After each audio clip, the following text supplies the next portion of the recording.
Hello viewers, welcome to computers Adda. computersadda.com అనే website ని open చేయడం ద్వారా మీరు ఏ టాపిక్ అయితే చూస్తున్నారో ఆ టాపిక్ కి సంబంధించిన షార్ట్ నోట్స్ అనేది కింద డిస్క్రిప్షన్ లో లింక్ ఇవ్వడం జరిగిందండి. చూడండి వియర్స్, నేను ప్రీవియస్ వీడియోలో ఏం చెప్పానండి, ఫోటోషాప్ యొక్క హిస్టరీ అండ్ వర్షన్స్ గురించి డిస్కస్ చేశానండి. ఇప్పుడు మనం నేర్చుకునే టాపిక్ ఏంటంటే, ఫోటోషాప్ లో ఒక వర్క్ బిగిన్ చేసే ముందు మనం ఎలాంటి రూల్స్ అండ్ రెగ్యులేషన్స్ ఫాలో అవ్వాలి అనేది ఈ వీడియోలో నేర్చుకోబోతున్నాం. ఓకే,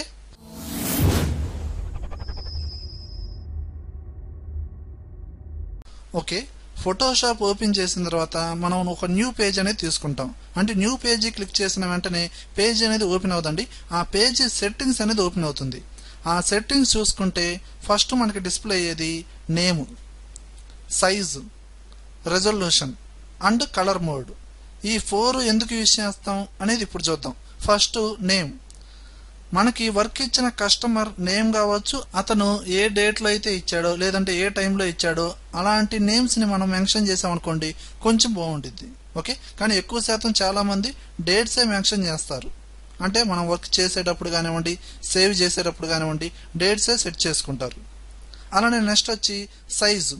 ఇప్పుడు జనరల్గా మనం లామినేషన్ వర్క్ కోసం బయటకు వెళ్ళినప్పుడు సైజెస్ ఎలా చెప్తారు, అరే 4x6 తీరా, 8x10 తీరా అంటూ ఉంటారు. అంటే 4x6 అంటే ఫస్ట్ విడ్త్ అండి, తర్వాత హైట్.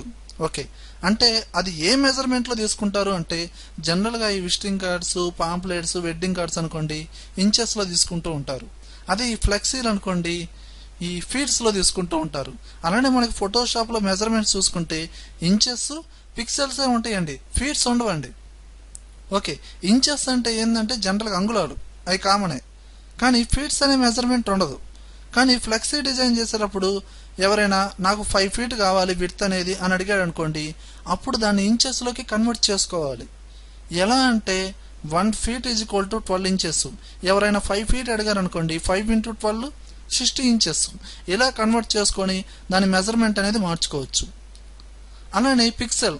అసలు ఈ పిక్సెల్ అంటే ఏంటి అంటే చెప్పనండి. చూడండి, ఒక ఇమేజ్ ఓపెన్ చేశాను కదా, ఈ ఇమేజ్ని బాగా జూమ్ చేస్తున్నాను అండి. చూడండి, ఇప్పుడు ఇక్కడ బాక్సులుగా డిస్ప్లే అవుతుంది చూసారా, ఈ ఈచ్ బాక్స్ని పిక్సెల్ అంటారు. అంటే ఈ ఇమేజ్లో చూసుకుంటే ఎన్ని పిక్సెల్ ఉన్నాయి. అలానే రెజల్యూషన్ అంటే క్లారిటీ. అంటే మనం ఫోటోషాప్లో చేసే వర్క్ దాని మెజర్మెంట్ని బట్టి దాని రెజల్యూషన్ అనేది మార్చుకుంటూ ఉంటాం. అంటే పాస్పోర్ట్ సైజ్ ఫోటోకి ఒక మెజర్మెంట్ ఇస్తాం, దానికి తగ్గట్టుగా ఒక రెజల్యూషన్ ఇస్తామండి. అలానే వెడ్డింగ్ ఆల్బమ్స్కి ఒక రెజల్యూషను అండ్ ఫ్లెక్సీకి ఒక రెజల్యూషను. ఇవన్నీ మనం ఫ్యూచర్లో చెప్పుకునే ప్రాజెక్ట్స్లో ఎంతెంత రెజల్యూషన్ ఇవ్వాలి అనేది నేను ఫ్యూచర్లో చెప్తానండి.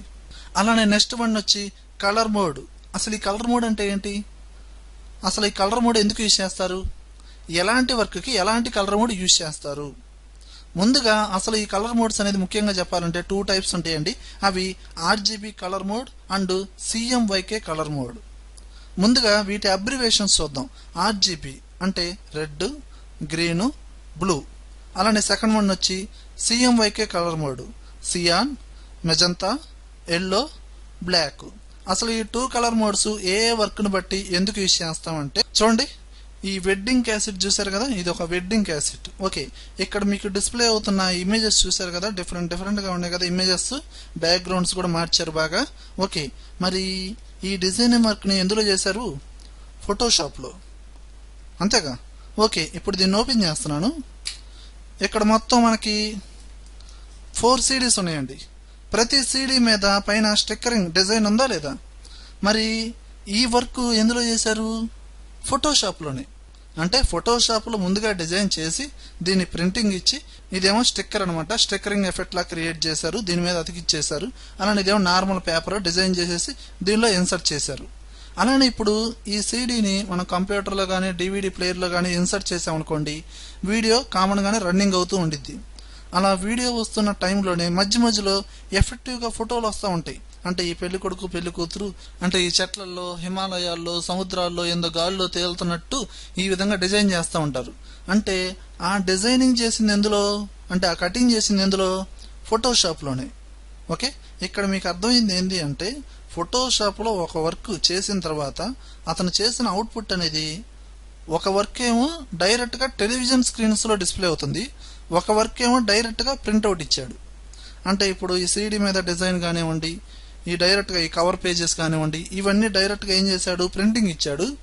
ఇందులో వచ్చే వీడియో అంటే వీడియో మధ్యలో ఇన్సర్ట్ చేసిన డిజైన్స్ మొత్తం టెలివిజన్ స్క్రీన్స్లో అంటే మన టీవీస్లో కానీ కంప్యూటర్ మానిటర్స్లో కానీ డిస్ప్లే అయ్యేటట్టు డిజైన్ చేశాడు.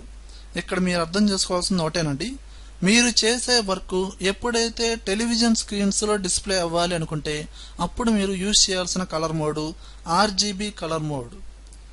ఎప్పుడైతే మీరు చేసే వర్క్ బయట ప్రింటింగ్ ఇవ్వాలి అంటే ఈ ఫ్లెక్సీలు, ఇలాంటి స్టిక్కరింగ్లు, కవర్ పేజెస్, బ్యానర్స్ ఇలాంటివి అంటే ప్రింటింగ్ ఇవ్వాలి అనుకుంటే అప్పుడు నువ్వు యూజ్ చేసే colour mode CMYK colour mode. Okay, అంటే ఫోటోషాప్లో వర్క్ మొత్తం కంప్లీట్ అయిన తర్వాత అది ఆర్జీబీ కలర్ మోడ్లో ఉందనుకోండి, దాన్ని డైరెక్ట్గా సిఎంవైకే కలర్ మోడ్లో మార్చుకోవచ్చు, ఏది ప్రింటింగ్ ఇచ్చే ముందు. ఓకేనండి, ఆర్జీబీ కలర్ మోడ్లోనే పెట్టి మీరు ప్రింటింగ్ ఇచ్చారనుకోండి, మీరు చేసిన వరకు ఒకలాగా ఉంటుంది, అవుట్పుట్ వచ్చే విధానం కలర్స్ అన్ని కొంచెం తేడాగా వచ్చేస్తాయి.